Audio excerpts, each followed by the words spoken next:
Good afternoon, welcome. Thank you for joining us. This is the Marion City Council meeting for Thursday, September 22nd. Please rise and join me in the Pledge of Allegiance. I pledge allegiance to the flag of the United States of America and to the republic for which it stands, one nation, under God, indivisible, with liberty and justice for all. Thank you. Roll call, please. Mr. Harper. Here. Mr. Jensen. Here. Ms. Atkins. Here. Mayor Abu Osley. Here. Mr. Brandt. Ms. Menzer. Here. Mr. Sternad. Thank you. This evening we have a proclamation for Asian Fest, September 24th. I've asked Councilmember Atkins to present the proclamation. Do we have anyone here from Asian Fest to accept it? We do not. Okay, so we'll make the proclamation and we'll mail them the document. Thank you. Okay, whereas Asian Americans are one of the fastest growing ethnic groups in Lynn County and throughout eastern Iowa, and through determination, hard work, and perseverance have contributed immensely to the rich cultural fabric and the growth and stability of our community, helping shape the character and future of this area. And whereas the cultural, educational, and political influences of Asian Americans can be seen and appreciated in all aspects of life, from strong focus on academics to gifted artists and professionals, vibrant businesses, enriching music and community festivals have made Asian Americans an important part of the cultural, economic, and political growth of our region. And whereas we recognize the vitality and diversity of Asian cultures as positive assets to the region and a part of the unique fabric of our community, as they have enriched our American culture through contributions in many professions and fields, including education, law, government, business, science, sports, and the arts. And whereas we also recognize all Asian Americans who have served greatly in the U.S. Armed Forces, earning numerous medals of honor and other distinguished military declarations for their leadership, courage, and patriotism. Now, therefore, I, Colette Atkins, on behalf of Nicholas Abu Osley, Mayor of the City of Marion, do hereby proclaim September 24th, 2022 as Asian Fest, and encourage all residents to observe this day and celebrate the achievements and contributions of Asian Americans. Thank you. I suppose I should have accepted that since I'm Asian American. Okay. The next item on the agenda this evening is a public forum, which is a time set aside for comments from members of the public on any item that is on the agenda but not associated with a public hearing. There will be time at the end of the agenda for comments on any other topics. At this time, is there anyone here to address the council on any topic that is on the agenda but not part of a public hearing? Please come forward. Please state your name and address and speak into the microphone. And fill out one of the cards, please, too. Will do. Hi, everybody. I'm Jill Ackerman. I'm president of the Marion Chamber of Commerce, and I'm here on behalf of my organization and my board of directors. I know that we're speaking about the public plaza tonight, and I'm here to voice our support for the project, specifically the ice loop. The plaza project was originally suggested and supported by Roger Brooks back in 2015 when he did our community branding, which was an awesome plan, and we've had a lot of success from that. But the plaza project was also supported by our residents, and they took it a step further in 2017 and added that they would like some form of ice in City Square Park. Those ideas were vetted and supported through that process. And the state of Iowa has now supported the project with a $3 million Destination Iowa grant. I might be reading between the lines a little bit here, but we applied under the placemaking bucket of that project. And there was also a recreation budget, or excuse me, a recreation bucket that was specifically calling out outdoor recreation as something that was important to the state. So I have to believe that the grant committee that awarded us a $3 million scored us high because we ticked a lot of the buckets that they were wanting to fund. The state of Iowa is focused on placemaking because they are workforce and population attraction amenities. If the ice goes away, on behalf of our organization, we feel that the wow factor of the entire plaza project really takes a hit. So we really urge the council to support the plaza project and specifically the ice loop. Thank you. Anyone else to address council? Please come forward.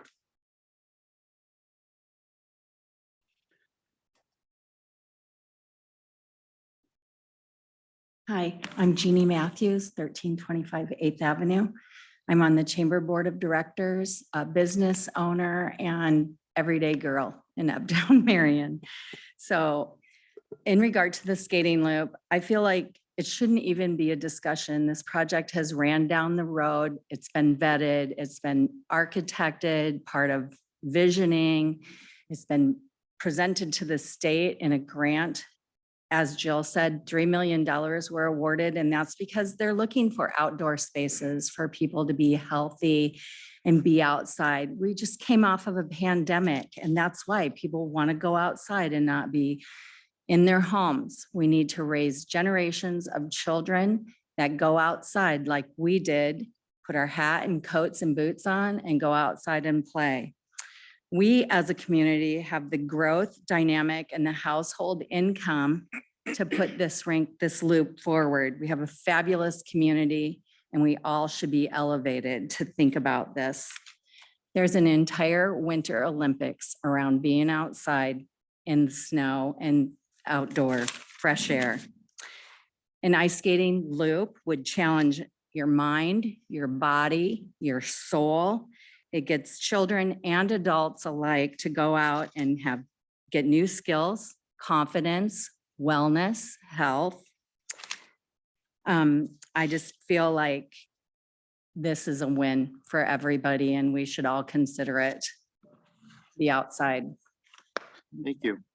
Is there anyone else to address council on any topic that is on the agenda but not part of public hearing this evening?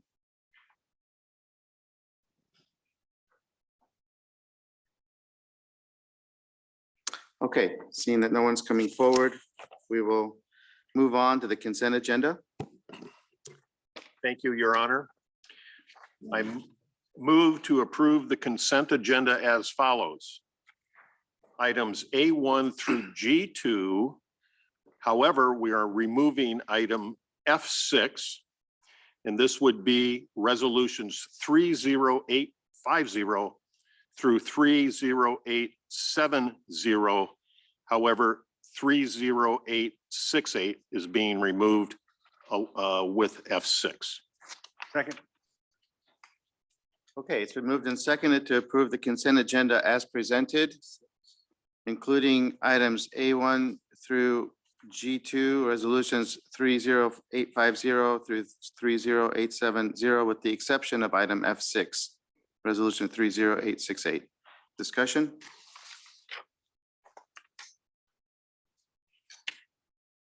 All those in favor, please say aye. Aye. All those opposed, please say no. Motion has been approved. Move on to the regular agenda, Mr. Jensen. Mayor, I move to approve resolution number 30871, approving an agreement with GovTemps USA LLC regarding temporary employment in the Human Resources Department. Second. It's been moved by Councilmember Jensen, seconded by Councilmember Harper to approve resolution number 30871, approving the agreement with GovTemps USA LLC regarding temporary employment in the Human Resources Department. Discussion? All those in favor of resolution number 30871, please say aye. Aye. All those opposed, please say no. The motion is approved. Your Honor, I move to approve resolution number 30872, approving a professional services agreement with HR Green for a watershed analysis of Willowwood Creek and authorizing payment in the amount of $15,900. Second. Okay, I need to, excuse me, I need to turn this over to the Mayor Pro Tem, so. Okay, thank you, Your Honor. It's been moved and seconded to approve resolution number 30872, approving a professional services agreement with HR Green for a watershed analysis of Willowwood Creek and authorizing payment in the amount of $15,900. Any discussion? Hearing none. All those in favor of resolution number 30872, please say aye. Aye. Opposed? The motion carries with one abstention. And you have the next one too. Mayor Pro Tem, I move to approve resolution number 30873, authorizing final payment to OPN Architects regarding Fire Station Number 1 and headquarters in the amount of $41,163.58. Second. It's been moved and seconded to approve resolution number 30873, authorizing final payment to OPM Architects regarding Fire Station Number 1 and headquarters in the amount of $41,163.58. Any questions or comments? Hearing none. All those in favor of resolution number 30873, please say aye. Aye. Opposed? Motion carries with one abstention. Back to the mayor.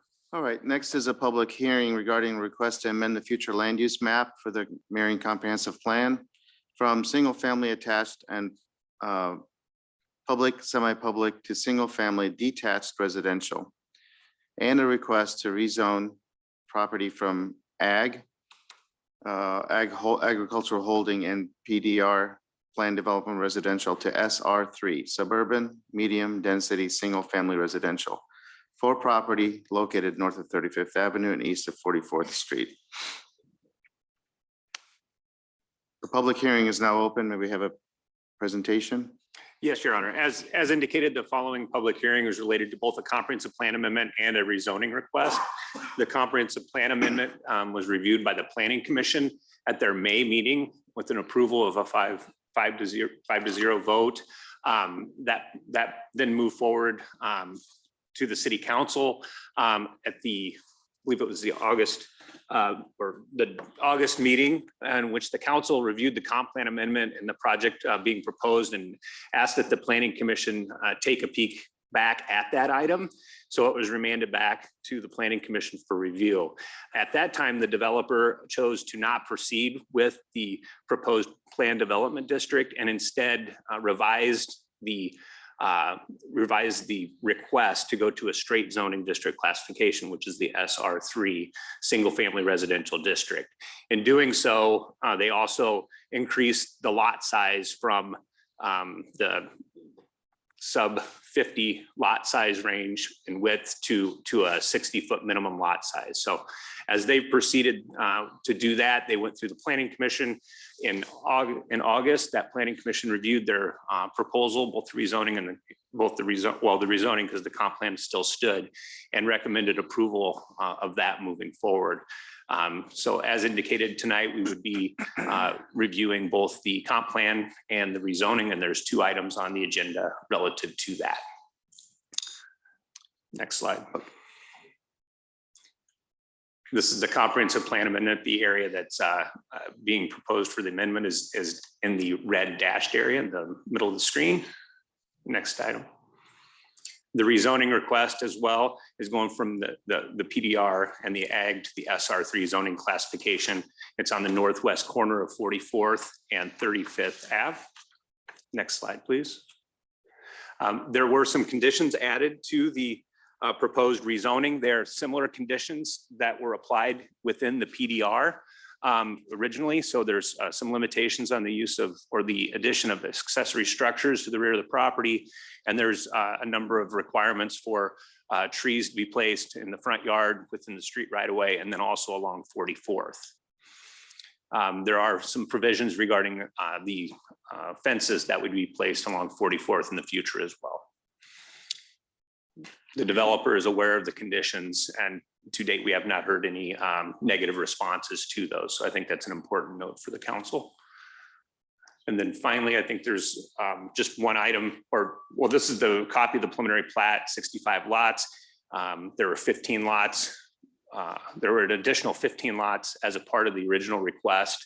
And so by going to the straight zoning and making the lots wider, that reduced the number of lots available in the preliminary plat to 65.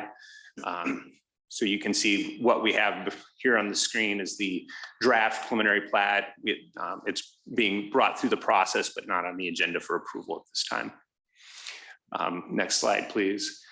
There was a comment made within the staff report, and I think it's just important to note that there's plenty of water in the area. There's some pressure issues on the north side of the property. It certainly would meet water pressure requirements, but we did note that on two-story houses, there may be some concern by the developer, and we raised that with them. They have indicated that they would make the improvements to the water line to connect into the high pressure system that goes up to serve the Methodist Church. Ultimately, though, when the project is fully developed and as property starts to develop around it, it'd all be looped and the pressure issues would resolve themselves. So there's not a concern on behalf of the city. It's more on the concern of the behalf of the developer, and they're choosing to add that higher pressure line as a part of the project. We can talk more about that and more specifically as well as the plat comes together. We'll be able to address more of the specific utility information at that time. Any questions for me? I'd be happy to answer. Well, I think we'll save the questions for the resolutions. Is that the presentation? Thank you, Tom. Is there anyone here to address council either in favor or in opposition to this measure? Please come forward. Welcome. Please state your name and address. And if you haven't filled out the card for us, please do afterwards. Thank you. Fill one out. Okay, thank you. Josh Hitler representing the developer, the landowner, and the general contractor. 4185 Alyssa Court, Suite 1, Iowa City. I just want to thank the council and staff for their efforts to work with us and find a resolution that we feel satisfies the city needs as well as our development goals. Be happy to answer any questions for you or come up later during the resolution. Any questions? Go ahead, Grant. Yeah, maybe it's a little premature to ask this, but with this increase of lot size, what do you envision to be the typical house size square footage that would then be built on those lots? That's probably a little hypothetical at this point. Initially, with a smaller lot size, we had a very specific developer in mind. We're still engaged with them and hope that they are the ultimate buyer of all the lots. But with straight zoning and larger lots, I think we're opening our prospective buyer pool that it could be some local developers and not necessarily the national builder that we're working with. Okay, so it's a little early to ask that. I think so. Okay, but so you gave us another important data point in terms of might be multiple folks working in this area. Yep. Ultimately, we'd like to have one buyer to simplify the process, but it could be market driven, and we hope that there's multiple buyers out there. Sure. Thanks. Thank you. Any other questions? Thank you. Thank you. Anyone else to address council either in favor or in opposition to this measure? Please come forward.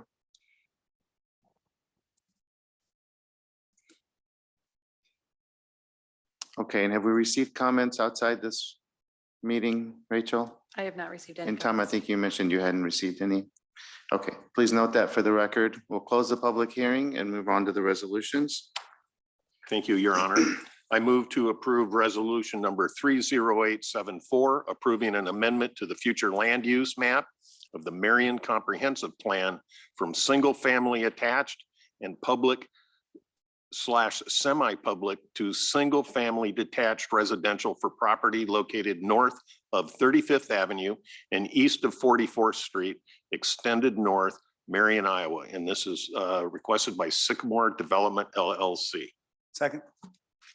It's been moved and seconded to approve resolution number 30874, approving an amendment to the future land use map of the comprehensive plan from single-family attached and public, semi-public to single-family detached residential for property located north of 35th Avenue and east of 44th Street, extended north. Discussion. Yes, sir. Yeah, just a comment. It certainly seems, well, first of all, I'm extremely happy that this development has moved away from the lots smaller than 50 feet and moved up to 60 feet. So to me, that was a very good change. And it also seems with the 60-foot lots that does fall into one of the recommendations that we just talked about on Tuesday that was in the housing study, that we needed more inventory for smaller lots. So it certainly seems that this fits into that category. Agreed. Other discussion? Go ahead, Grant. I just want to amplify what Steve said. You've been real responsive in terms of what you probably detected as our concern with the first run at this. So thanks for that responsiveness. Okay. Any questions for staff? I know Tom had asked if anybody had questions. Okay. We'll go ahead and vote. All those in favor of approving resolution number 30874, please say aye. Aye. All those opposed, please say no. The motion is approved. Mayor, I move to approve ordinance number 22-18, approving a request to rezone property from AG Agricultural Holding and PDR Planned Development Residential to SR3 Suburban Medium Density Single Family Residential for property located north of 35th Avenue and east of 44th Street, extended north, Marion, Iowa. And this is brought by Sycamore Development LLC. And this is the initial consideration.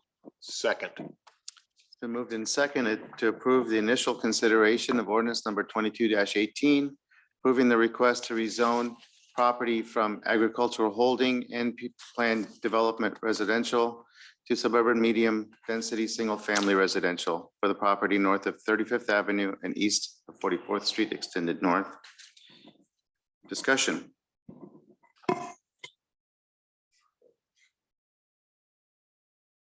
Okay. All those in favor of approving the initial consideration of ordinance number 22-18, please say aye. Aye. All those opposed, please say no. The motion is approved. Appreciate everyone's work on this. Next, we have a public hearing on an amendment to the Marion zoning map for properties located within the former City Council Wards 1 and 3 and revisions within former City Council Wards 2 and 4. I see we have Mr. Hockett here. Yep. Public hearing is now open. We'll have a presentation from Dave. Everybody should have a copy of the zoning map in front of you. The screen was a little hard to see. I do have one without the street names, a little less cluttered. If you'd like, I can hand that out as well, or give you one after the meeting if you'd like to see it. These are the final two pieces of the zoning map update that began a few years ago. As the council is aware, we adopted the new regulations, the text portion of the code, and now we need a map that reflects those new zoning districts. And that is what we are hopefully completing here in the next month and a half or so. Previously, we've adopted the 2 wards in North Marion. Now we're going to focus on wards 1 and 3. I'm sorry, 1 and 3 and along the south side here and up Highway 13. Next slide, Daryl, please. A couple components I do want to point out again. I mentioned these briefly at the work session. I'll just do it again here briefly as well. A large component of the residential zoning in this portion of town is original town, Old Town Marion, parts of the original Plat.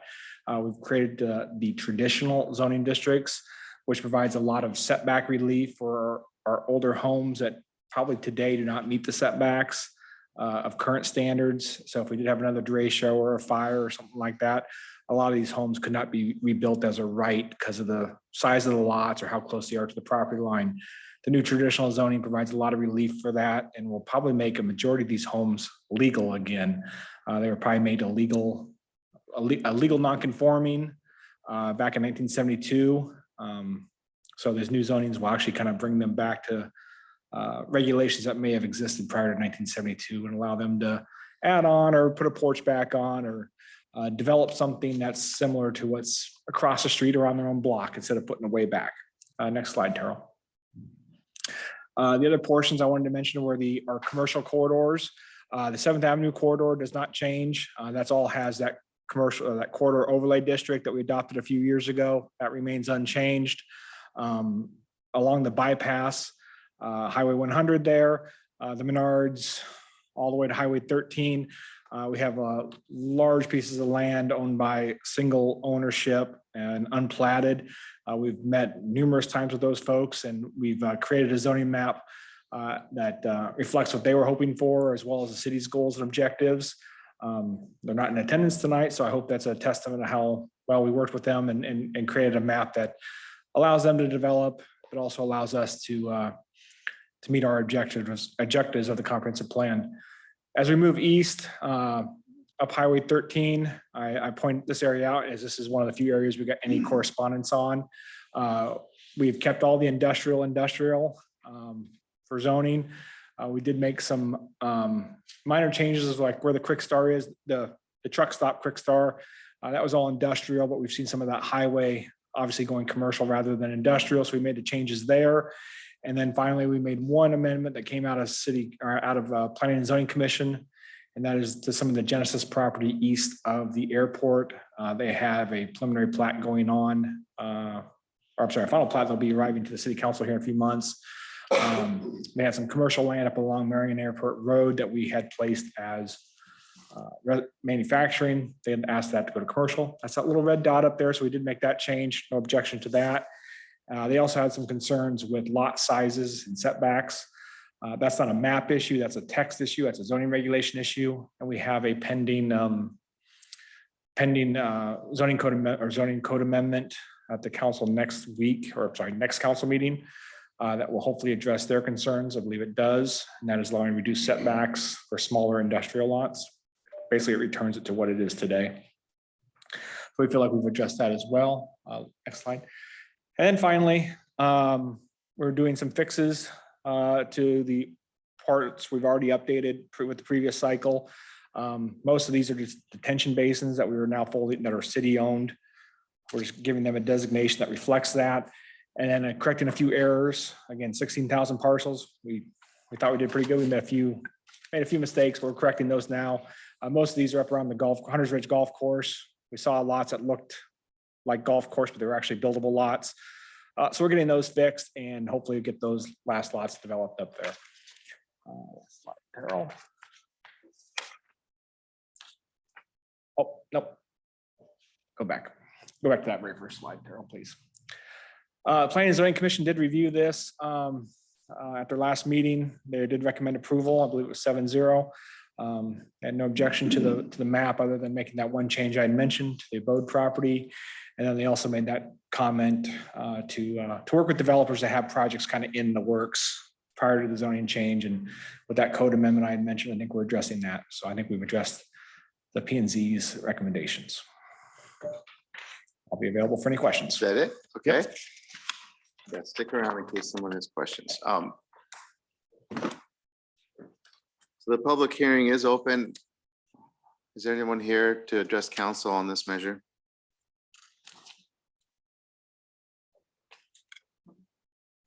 Please come forward. Okay, have we received any comments outside the meeting? I have not received any comments. Dave, have you received comments No. outside the meeting? Okay. All right, then we'll note that for the record and close the public hearing and move on to the ordinance. Your Honor, I move to approve ordinance number 22-19, approving an amendment to the Marion zoning map for properties located within former city council wards 1 and 3 and revisions within former city council wards 2 and 4. Initial consideration. Second. Okay. It's been moved and seconded to approve ordinance number 22-19, approving the amendment to the Marion zoning map for the properties located within former city council wards 1 and 3 with revisions within the former city council wards 2 and 4. Discussion, questions for our staff?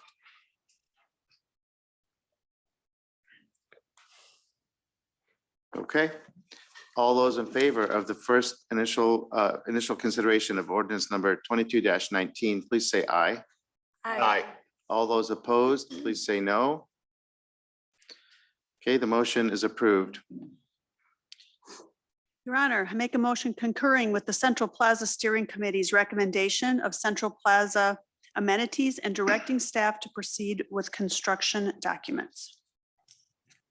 Good Second. evening. Oh, it's been moved and seconded. Oh, sorry. It's okay. He's excited. It's been moved and seconded to concur with the Central Plaza Steering Committee's recommendation of Central Plaza amenities and directing the staff to proceed with construction documents. Now, you have.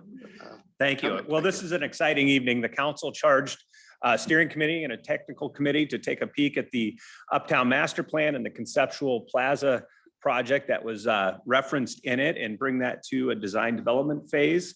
And we've been working for about 6 months to bring forward a recommendation. The committee met and has formalized their recommendation to proceed. And so we're here tonight to talk a little bit about that. But before we get going, I think what would be important is just to do a little history on where we came from to get to where we're actually have plans for a plaza in the Uptown area. So I could go way back, but we'll just start in 2008 with the Imagine 8 project. A lot of discussion in that project. If you recall, this is where the chamber really went out to the community and say, hey, tell us what you want to see in the city of Marion. And we're gonna really take all of your comments together and really come up with a grassroots effort to set a stage and a future forward on what the community should be. One piece of that was a very, very specific item related to the Uptown, was to really truly make it a destination. And I think that was critical at that time, was to really understand that the people really wanted to see the Uptown become a destination. It really favored doing what we could to incentivize restaurants and nightlife and activities and retail establishments.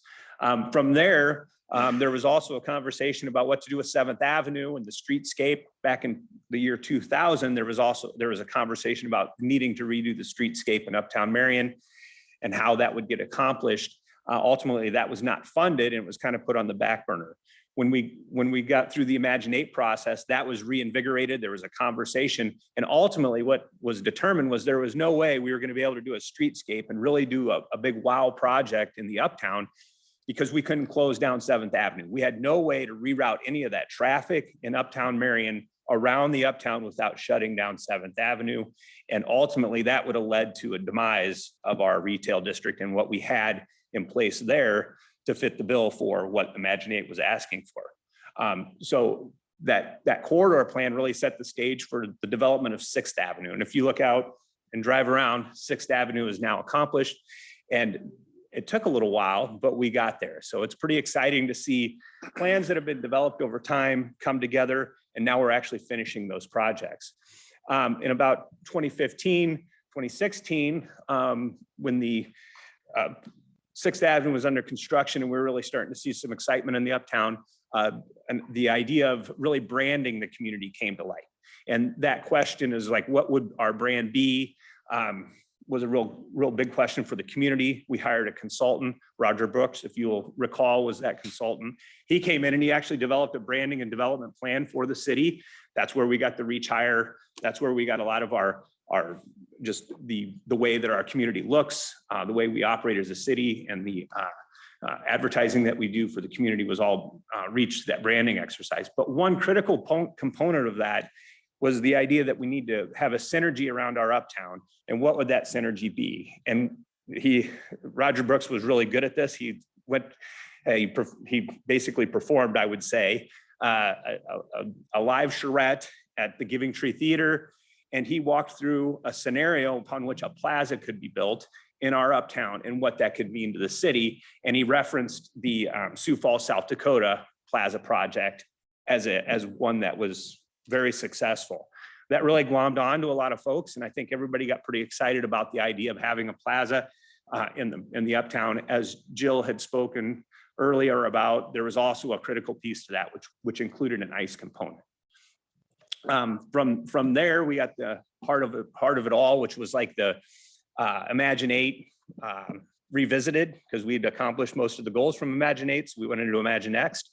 And the heart of the all was really taking the Roger Brooks concept of seeing that plaza come to light and energizing it. And so that became a highlight of that. There are only 4 projects, and the Imagine Next, heart of it all was one of them. Creekside Pride's another one, and there's a couple other as well, but those 2 are the highlights.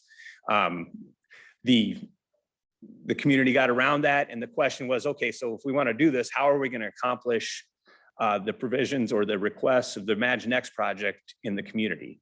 And taking a peek at what everybody wanted to see, it was necessary that we enter into a design contract to update the Uptown Master Plan. And if you recall, we went through that process, and that was a difficult plan to put together because we started at about the time of the pandemic. And so we went through the process of doing the Uptown Master Plan. And one of the key components of that was the conceptual development of the Central Plaza plan. And that was one of the biggest pieces to that plan moving forward. We were really concerned during that planning process that we didn't have an opportunity for a lot of public outreach. And I think we were concerned that we weren't going to be able to get the information out to the folks and have folks actually engage with us. And I don't know if the group recalls, but we did a Zoom presentation and public input forum. We had better response in that forum to our Uptown Master Plan than we'd ever had in one open house. We had like 98 people online at the same time weighing in on that project. So I think that was a good testament to what we were able to accomplish as part of a planning document. It really set the stage for where we are tonight in reviewing the design development plans for the Plaza project. So with that planning effort and the adoption of that plan, the council directed staff to, or adopted and generated the steering committee and the technical committee to kind of bring that plan to fruition. So we took it from concept to where we are now with design development. And that's what the steering committee has been doing. We've been reviewing all the components that were discussed in the conceptual plan and bringing them forward, analyzing it. And tonight, the recommendation is moving forward to the city council for review. I know I went into great detail on this on Tuesday at the work session. I think what's key to understand is that as we went through that process, all the pieces that we talked about throughout the process, and you've had some updates on those, the committee is recommending moving forward with. So with that, I can go to the next slide, just to revisit the conversation and understand. I think everybody's seen this. This is the overall vision that was established for the Plaza project. It's looking down on it. It's showing all the components that were recommended. The next slide, please. This is showing the summer view, and I think it's just important to note that the spray fountains are identified here, the shade structure, the lighting, and what that area would look like just north and east of the depot in the summertime. And then, of course, I think the one that everybody's seen a lot of is the next slide, and that is the winter scene. And I think this is the exciting piece to this project, and that is the ice loop. And you note that the railings would be removed in the wintertime or in the summertime, and that would be an open plaza where the spray fountains would be. And then in the wintertime, that there would be mats placed, the ice would be installed, and the holiday tree would then be erected over where the spray fountains would be, and the railings would be placed in the wintertime. So ultimately, in the summertime, you wouldn't even really be able to see where the ice would be in the wintertime. So it's kind of really transforms that area. Next slide, please.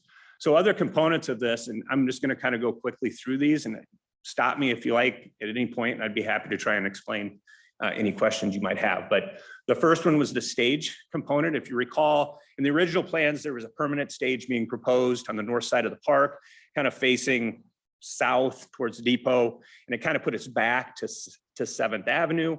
As you know, we've developed 7th Avenue to have there's no curbs. It's built that way purposeful so that we can have events and people aren't walking around tripping over curbs. So the idea of putting a permanent stage there really kind of wasn't, because you'd ultimately have your back, a performance would have its back to 7th Avenue. So the idea was to look at other locations in the park. And ultimately, the committee recommended going with a temporary stage and then having placement for AV and sound equipment in different areas of the park, and the areas are highlighted in the illustration. Next item. The big piece, the centerpiece, is the ice loop. I think we're all aware of where that is. It's on the northeast side and would be identified with the red letters on the overhead, and you can see the railing system would then be removable. Next item. The plaza sprays and the holiday tree, same location, just one winter, one summer are included. Next item. The stream system. So a water feature that would be just east of the ice loop, or in the summertime east of the plaza sprays. And this would be treated water, no different than a swim pool, as would the water in the spray fountains, so that it is encouraged that kids play in these areas. They're built purposeful. They're only a couple inches deep, so the drowning factor is not there, and there's not a hazard. And these are popular in plaza establishments. And I just think it's important to note that it is encouraged that people get in them and play in them, and that the water is treated no different than a swim pool. Next item. A continuation of the 7th Avenue and the 11th Street Plaza with the columns and masonry piers, as well as the fire tables, is recommended to proceed. Next item. This is another piece of the project that is fairly unique. So there's an area that's going to be designated for play area. There's a play structure that's being proposed. And that piece right there is not your typical play equipment. It's not intended to be typical. It's supposed to have an artistic side of it, likely be custom, and would be something that if kids are not playing on it, it would be visually interesting, as just as much as the kids would enjoy it, adults alike would enjoy that as well. So we're still working through that. There's no permanent plans on that, and we would work through that in a separate process. Next item. And similar to that, as far as a review process, there is a placement on the north side of the plaza where there would be an art piece that's an area reserved for a larger art piece. Art in the artway is a popular attraction for the community. We'd like to see that kind of proceed and go south along what was 11th Street right away. This would be a fairly large piece, is included in the planning. But again, there would just be an area reserved for that. There would be a separate process that we'd go through to identify the art and place the art. So that art piece is not the art piece that'll be there. So next item. The idea is not to create the whole area covered in concrete or pavers. It's really to bring a mix of that plaza concept, and as well bring in the natural environment. So there'll be areas of plant beds and throughout, and it's difficult to see on the overhead, but there are specific places where there will be plantings to break up the concrete areas. Next item. In addition to that, the lawn area will be rehabbed. The idea is that we would put sprinklers in, the soil would be amended, and we'd have a more lush turf than we have now, would be reestablished. The sidewalks in the park would all be replaced at that same time. And then there would be, about where the red M on the west side of the park is on this overhead, there would be a structured turf area. So in the event, or in the times when we want to have food trucks or food vendors that are a part of an event, they would have a place specifically that they would drive on. That would be, the turf would be developed in a manner that it wouldn't damage the turf. So be structured soils and such. So next item. The shade structures are a part of the project, pretty self-explanatory. In the summertime, there'd be seating adjacent to the spray fountains, and the shade structures would be over that area. Next item. One of the more significant conversation pieces is the depot. I think it's great that we took some time with this. As the council knows, and I think most folks that were following the project understand, the ice loop requires what's called a chiller, and that's the refrigerator unit that actually chills the ice. It is a large piece of equipment. It's about the size of a semi-tractor trailer. And so the idea in the beginning was no one the committee really didn't want to touch the depot. It's a very historic piece. It's, it's a sensitive matter. So the idea of really having a conversation about doing anything to the depot was kind of off the table at the beginning. So the committee was trying to search and look for a place to put the chiller. Ultimately, I think we looked at over 15 different locations for that chiller. At that point, the committee was frustrated because we really couldn't come up with a great solution. There were a lot of questions. But ultimately, the question was raised again, well, what about putting it in or providing an expansion of the depot to provide a location for that chiller?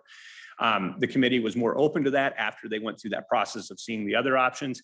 And ultimately, it was supported 100%. It's illustrated here on the left side of the screen.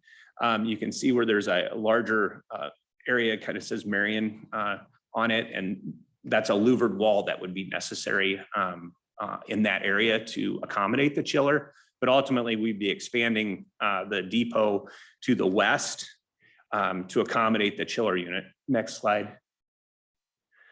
So looking at it from 7th Avenue South, you can see where the grayish door is, and east of there, or to the right of there, would be where that chiller unit would be located. And the louvered walls to accommodate that could have art associated with them. There's a number of different, they could be artwork on louvers, or it could be permeated metal panels that then allow that air transfer to occur, just like louver walls. So there's a couple different options. Not one has been set at this point, but clearly the committee wanted to ensure that there was recognition that it would need to be something artistic and not just gray slats on the side of the building. So I think that's the important point. Next item. And just for relevancy, this was a critical photo in the whole conversation. If you take a look at the extension on the right side of the screen, I believe that was the old luggage, where luggage was held for the train station. And it looks very similar to, and that's purposeful, it looks very similar to where the chiller would be placed. So it was done to accommodate the historic character of that building. Next slide. Total project cost and construction cost, I think it's important just to let the council know, and I know you're aware of this. The total project at this point is $6.68 million. I think, as the council is very well aware, we've received $3 million from the state, would be a portion of this. That project also includes a trail project. So there's dollars that would be necessary for both completion of the plaza and the CMAR connection trail. But a portion of the dollars would go to support the plaza project. Next slide. Before I talk about schedule, I just want to point out that there were 2 other recommendations included, and one was to proceed, if the council proceeds with recommending approval, that we proceed with a fundraising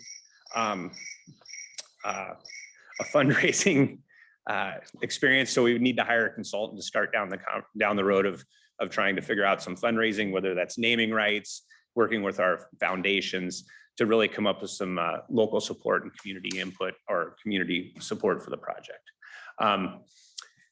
I think it's been great working with RDG. They've done a good job of taking all the comments, the technical committee and the steering committee, and bringing them back and forth. And they've also done it, I think, consistent with our schedule. And so we are on schedule.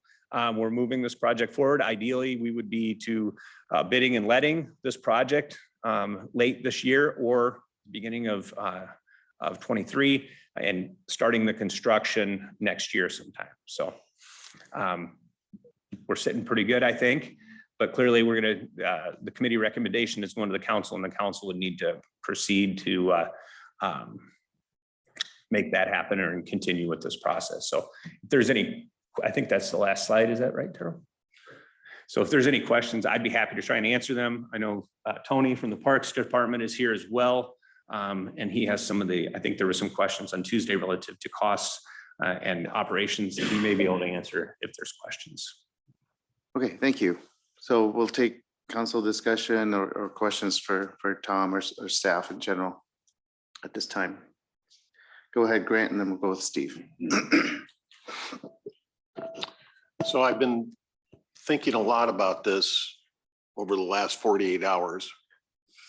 And Tom, one of my focal points has been this very schedule that you're presenting to us right now. So my fundamental question is that today, what we are authorizing through this resolution is to direct staff to proceed with construction documents. So that's taking the vision and converting it into engineering drawings, which that will take some period of time. And so really, I guess what I'm wondering is, through that process and through subsequent process elements of the overall schedule, I think the concerns that I have had about the operations and maintenance obligations that an industrial chiller and cooling loop will convey on us, we could, in theory, have time to have better understanding of what that means to us. The current O&M annual cost is something on the order of $61,000, if I remember correctly. Well, we ought to contemplate that pretty hard. So I guess the question is, within the overall construction of this integrated schedule, do we have any additional decision gates built in order to understand what learnings we've acquired, and then to move to different phases of the project? So my question is really more about project structure, educating ourselves en route, and having appropriate decision gates in order to allow us to move to the next phase if the fundamental questions are being asked. So I guess either that's prescriptive for an approach, or I'm wanting to know, are those decision gates built into this overall project design? I'm going to jump in and lend my buddy Tom here and assist. Sending reinforcements. If Councilman, if I'm understanding the question, in short, what is before you tonight is not the last time council would see it or make decisions on this project. Am I understanding that correct? That question correct? Yes. Okay, so the answer is there will be opportunities throughout the bidding process for council to make decisions on this. So when we go out and establish the construction manager at risk project, that will come with a cost. And the council will then at that point give the official green light of, are we obligating ourselves to spend the money on making this a reality? Or is there something that do we need to value engineer it down if bids were to come in well above, or if there was something that did not feel right or sit right with the council in your elected duty? Your Honor, just a couple other components here. Go ahead. Sorry for the headache, everybody. No headache. This is your responsibility. And certainly we're here for this. Should have sold tickets. So a couple of other things that are a little less project specific, but what I think I am hearing is that we can still go through technical evaluation and assessment to understand some of the O&M obligations and other peculiarities with specifically the ice loop. And I've got to back away and say, that's my pinch point. Tom, you mentioned the notion of having movable stage. Today, Sarah and I were at a ribbon cutting event and we kind of talked about that. And I think maintaining movable stage in this situation is almost brilliant, because we can be really more responsive to an individual artist's requirements if we're not stuck in one location for a stage. And the other thing that I commented to Sarah about is we could have a bluegrass festival where we have dueling banjos on multiple stages, but I digress. I guess, did the steering committee get into any minutia relative to the operations and maintenance requirements? I guess what I really need to ask is, have they already somewhat vetted all of the concerns that I seem to be wrapped around the axle on? So the committee was given information relative to operation maintenance. Tony has the information that was provided. I think that you had some of that information and the rest of the council received that from you. We had a conference call today with Seth. Unfortunately, Seth couldn't be here this evening. But he was very comfortable with those numbers that were provided to the council. And we just wanted to, I think it's been some time since you've seen those, and he was comfortable with those numbers yet today. And I don't know, Tony, if you had anything else to add regarding the numbers, but. No, I don't have anything else to add other than from an operation labor standpoint. I mean, we liken it to our pool operations in the summer. So that's obviously very seasonal as well. Have an extra, part-time or seasonal staff come on to handle the after-hour maintenance, weekend maintenance, ice loop resurfacing, run and skate rentals, things like that. We feel it's very similar to kind of how we operate the pool. It has a very similar seasonal life, if you will, to be able to do that. So we're very much comfortable with our ability to operate and maintain it effectively. Okay. Your Honor, just one last comment, I guess. Jill and Jeannie represented kind of the evaluation criteria that the state utilized on this.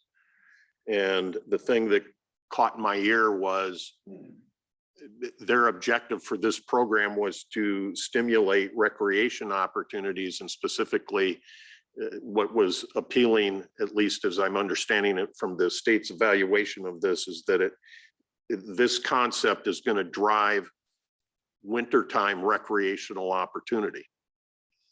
And I think then, the question came up, if no ice loop, what then?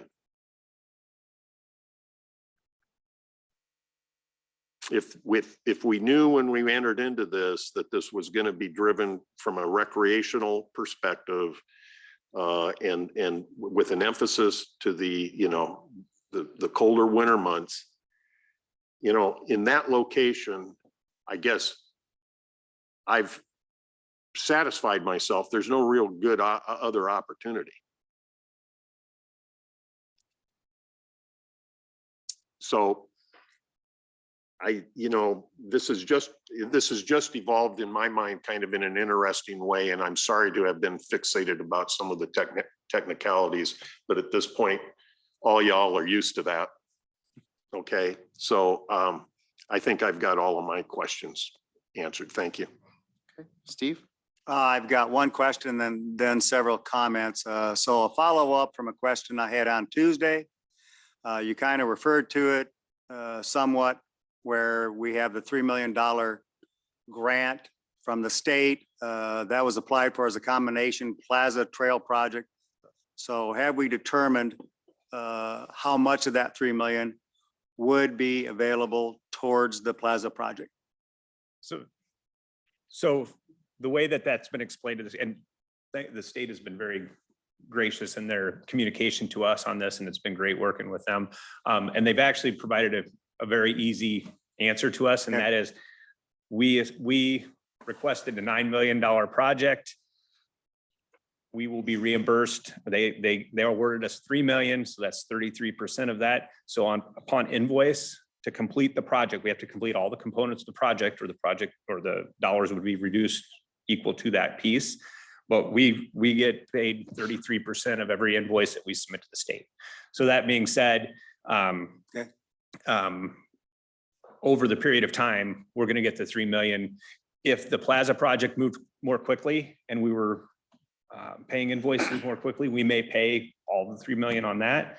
If the trail project moves more quickly, we may pay, it wasn't a $3 million project, so, but we may pay more on the trail side. Ultimately, we're obligated to a $9 million project, 2 projects, and we're going to get 3 million back on that. So in other words, the benefit to the Plaza project for the $3 million is pro rata, 6.6 million to 9 million. So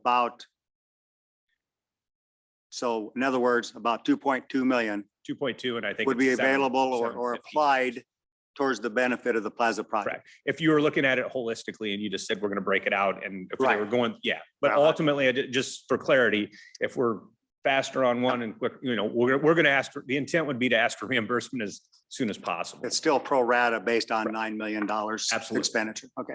Yep. So my comments related to this Plaza project. First of all, I was on the steering committee.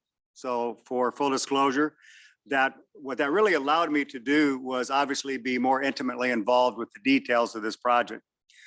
Some of my earlier public comments several months ago was I wanted to maintain the grassy area as it was.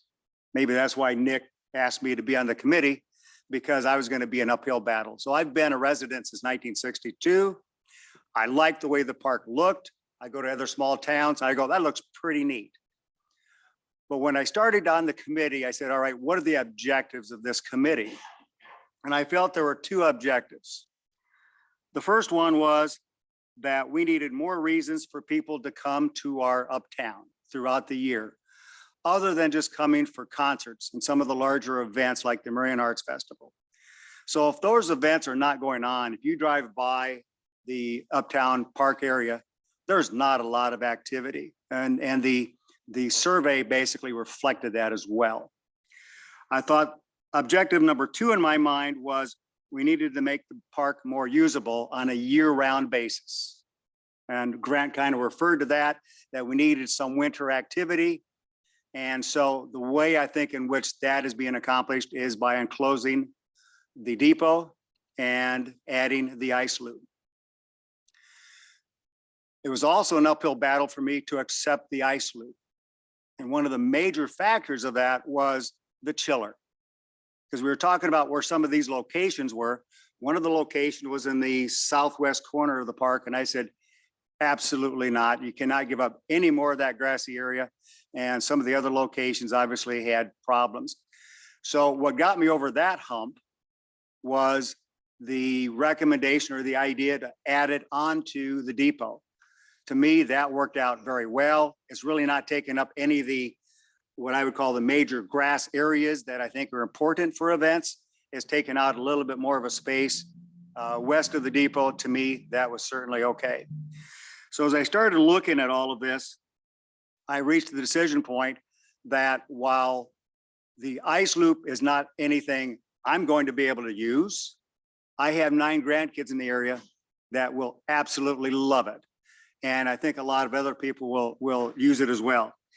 So bottom line, my opinion is that the plaza in the uptown area will make the uptown area much more vibrant. So I am in complete support of the plaza project as presented. Thanks, Steve. Colette, you had a comment? Just a comment, an uphill battle and we gotcha. I like it.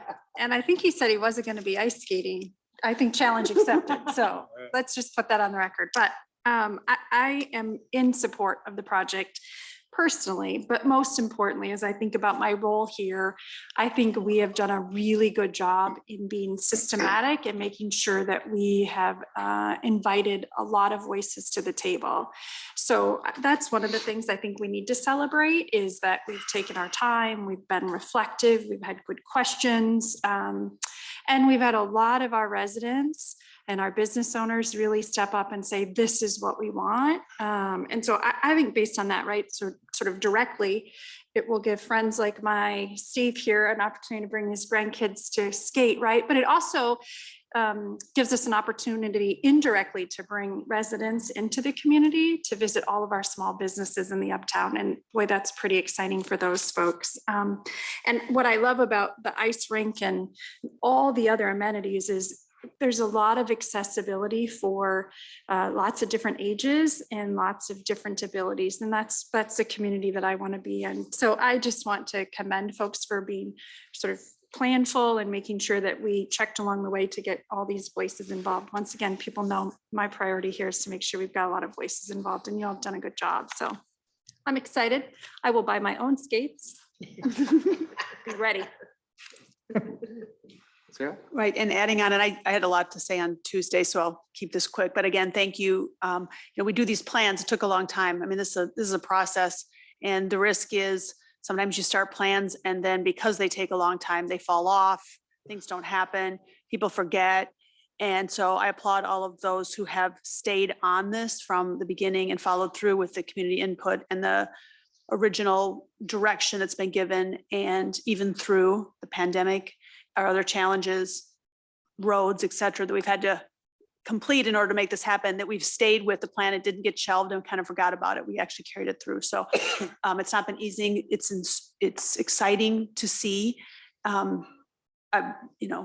We keep hearing how exciting it's going to be. So thank you to those that have been involved. I look forward to it. I think we all know I support this project and we will continue to, and it's anxious to hear the updates and the various conversations as we continue through this process. So thanks. Thanks, Sarah. Okay, for my part, I want to really emphasize what the chamber president mentioned about the goals of the Destination Iowa grant program. It's in the name, Destination Iowa, and they were looking for projects that would be destinations that would just not be the ordinary park or playground or just normal amenities, but these are meant to be high visibility projects that would really inject energy into a community, that would become destinations, that would spark economic development. And as Jill said, this ticked a lot of boxes, I think, in the process and the excitement at the state level that we heard about the project, and just in general what we're doing in Marion was really an endorsement, I thought. And so, I don't want to discount the opinions in the community, which we've heard from a few people about the park and green space. I would just encourage people to really, I personally have never looked at that park as a park. And you might even notice when I talk about it, I say City Square. I rarely refer to it as a park because I understand that, we all love parks. And that green space, that park was, when it was built, it was the only park in the city. That was the park when the city was very young and new. And now we have over 600 acres of parks and trails. And so the function of that space has changed and should change over time. We have the things we envision doing in a park. Really, we have opportunities all over the city to do those things. And we are, as I travel, as I think about the function of that space in a city like Marion today, is it's really much better suited as a plaza, as a central gathering space, as a place that draws people. And I think Steve was correct when he said, you drive by and there's hardly anybody even sitting there or walking through. Sometimes you see someone walking their dog through. The depot is really underutilized. And the goal of this is to create a space like a lot of cities have that actually invites people to come, even when there isn't a program, even when there isn't a concert, that's the place they think of to go hang out, to go sit with a friend, to go just watch people. And the idea of having it be attractive year round is also, an important thing. So I think we just, we need to kind of reorient how we think of that space in the middle of our city, the most visible spot in our city, and how we use that space. I think, gives an impression to visitors. It tells people a lot about who we are. And I'm just really excited about what this plan does. I don't ice skate either, but maybe I will. You never know. I might challenge Steve. But just the perception that I get when I think about it, if people there enjoying it in the wintertime, enjoying it year round, the water features, those are the types of things I envision in a central plaza of a city that is the central gathering space that encourages people to come out and enjoy community, being together. There's artwork, all those elements come together in this plan. And it has the wow factor.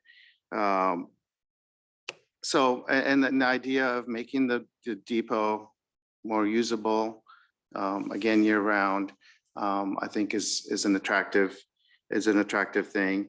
I think the input we've received from the community, again, we've had inquiries and, and we did, I do applaud the committee for really trying to minimize how much of the grass is taken up. So we don't have the permanent stage that would have taken up permanently more grass area.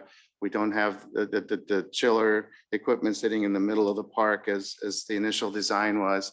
And I think we're all gonna be pleasantly surprised of how much green there will be remaining especially with all the flower beds and the green areas within the plaza. I think this, we really pride ourselves as a city on reaching higher and on caring about or prioritizing quality of life. We've become known across the state as a city that prioritizes quality of life and that creates amazing opportunities for people. And, this is just going to take us to another level, in my opinion. It really says that we are reaching higher. It tells people who we are as a community and that we care about providing people with great opportunities. And can you tell I'm in support? I'm in support of the project, so thank you. Any other discussion or questions?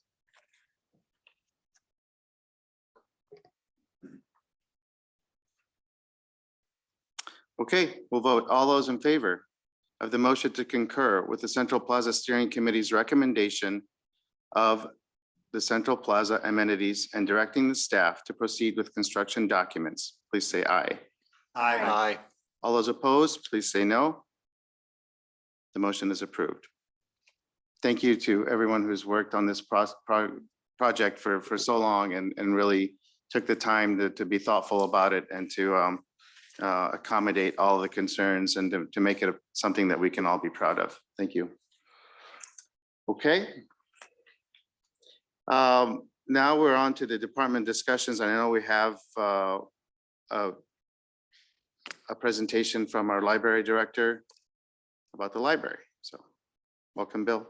Good evening, Your Honor, council members. I just wanted to take a quick opportunity to give you a quick update on the library construction project. And thank you also for your support at our joint library board of trustees council meeting that we had last Monday.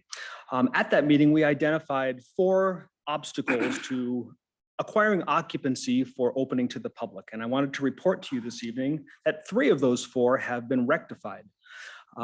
So the alternative solution for the shrouds has been put into place. The exterior and interior railings have been modified and installed up to code, so we're good there.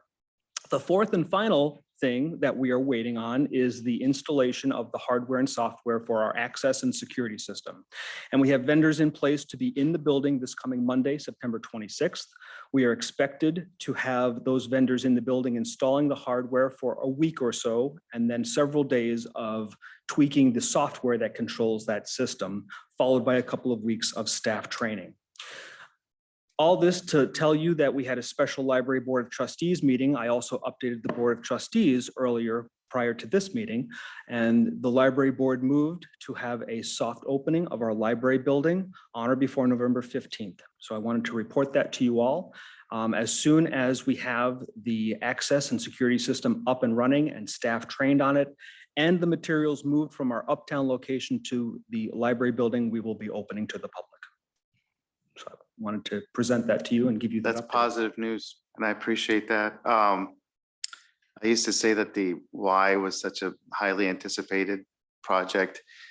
This is so highly anticipated, and the community is so ready to be in that building and to see it and to use it. So that's really good news. I think it's going to make people happy. So go ahead, Steve. Bill, will you clarify what soft opening means? I know what it means for a restaurant. What's it mean for the library? So that means in lieu of having a ribbon cutting and a grand opening celebration, those will be put on pause for a later date when all of the amenities are correctly installed into the building. So we'll be opening to the public Okay, without the fanfare of those events. okay, There just won't be a grand opening gotcha. Thank you very much. until later. There will be, but not Yes. later. Yeah, later time. So. Okay, Grant? Yeah, Bill, so with the soft opening, will you have any constraints in terms of the program offerings that you're able to make, or will you be fully functional program-wise? Program-wise, we'll be fully functional. So it'll be great to have a library space again, to be able to have programs indoors and not have to rely on our partners at Parks and Rec and other departments in the city. So yes, we will be able to open the library building and offer a higher level of service when that building opens compared to what we can offer in our modest storefront location in Uptown currently.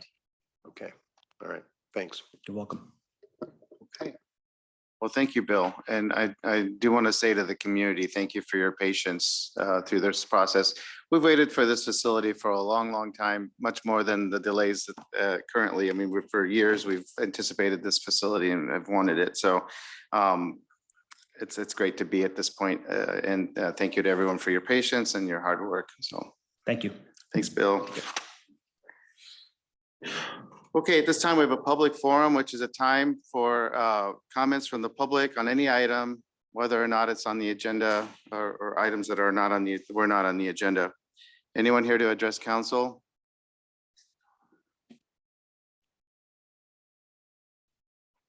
Okay, we'll proceed to council comments. Sarah?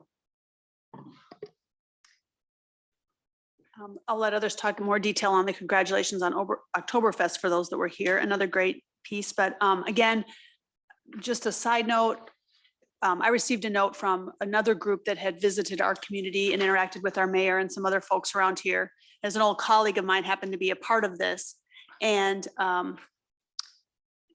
just could not say enough about all the great things going on in Marion and Team Marion. I think was our awesome mayor, I think is how they referenced that for hosting the tour that they did that day. So thank you again all for your hard work. It's noticed from a number of different communities and areas. And this is just a little quick note, but I want you to, I'll hear the positive because I know sometimes you don't always get that side of the comments. Thanks, Sarah. Will, do you have comments? Yes, I'm glad I made it just in time for this. Marion 14, Solon 6. That's where I was, football game. My daughter, 7th grade, my daughter's playing 7th grade football. So I was at the game in Solon. So I got back here as quick as I could. I did not speed. We've heard that story before. All I'm doing is publicly asking my daytime employer Kirkwood to take November 15th as a vacation day. So hopefully they're listening. I will be at the library. Steve? I noted in the Parks Department monthly report that the city now has their own inflatables that can be used at events. And I was very glad to see that they tested them out to make sure they worked okay. So thank you for that. Go ahead. Actually, I think I am out of anything to say this evening, other than a lot of progress in the Uptown. And I am amazed at just the number of projects that are coming to closure. And I just appreciate everybody's work on that. But Otherwise, I don't have anything else. I forgot my reminder, October 5th at noon, Healthy Estate Walk. We will be starting that from here at City Hall. It's a 30-minute walk. And then we'll finish in the plaza area. And there will be some drawings, there'll be some popcorn, there'll be lists of different restaurants people can try if they'd like to eat after that. But it's a 30-minute, encourage all the public to join us, walk, to be part of the state's Healthy Estate Walk on October 5th. Thanks for that. Thank you. Okay, I don't have a whole lot to add. I do want to commend the Chamber of Commerce on the Oktoberfest. It was a new idea this year. They sold 600 tickets in the first year, and I've heard nothing but wonderful comments from everyone who was there. I anticipate that this will be an annual event. I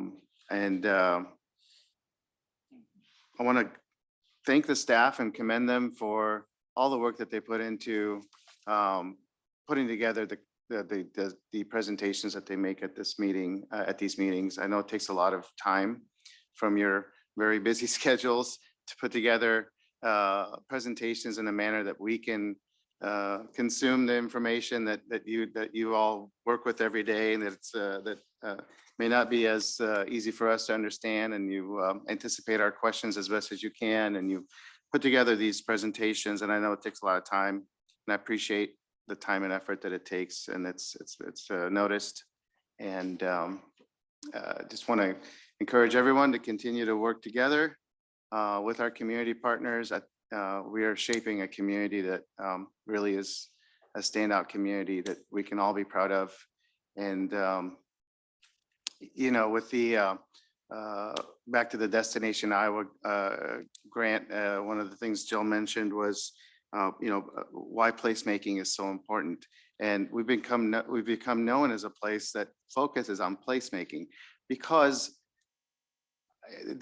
a really critical reason for it, not only for quality of life and that people, just what you would automatically envision, but people, we have workforce issues, and every city in this country is struggling with attracting workforce that keeps their economy moving. And our employers, that's their number one concern is workers and workforce. And we don't have mountains, we don't have beaches here. We have to compete with places that have these natural features and natural areas that are attractive that attract people to move there. So and people today, it's unlike when a lot of us came out of school, we went where our job was. People today, young people today, choose where they want to live because what they do on weekends is just as important as what they do for work. And so they choose where they want to live, and then they look for a job. So that's a big reason why placemaking is so important, that we create these spaces where people can see themselves enjoying life, having opportunities for themselves and their families. And I think Marion has become a leader across the state in placemaking, and we've become known for that. That we've had groups from other parts of the state, several now, come here to see what we're doing and to learn about how we're doing these things so that they could take them back home and do that where they live. So that all happens because people are working together. It doesn't happen because of one person or one group. It's when everyone is going in the same direction. And the city, our community partners, all our leaders, it shows, and it's being noticed. So thank you everyone for your hard work. Let's continue reaching higher. We have a closed session tonight. Yes, Your Honor. I move to adjourn to closed session regarding litigation as permitted under section 21.51C of the Code of Iowa. Second. Been moved and seconded to adjourn to closed session regarding litigation as permitted under section 21.51C of the Code of Iowa. May we have the council's statement, please? Thank you, Your Honor. I've reviewed the proposed subject matter for the closed session and find the same to be appropriate under Iowa Code section 21.51C. Roll call, please. Mr. Harper, Yes. Mr. Jensen, Yep. Ms. Atkins, Yes. Mayor Abu Yes. Mr. Brandt, Yes. Ms. Menzer. Yes. Okay, we're adjourned to closed session. Thank you for joining us.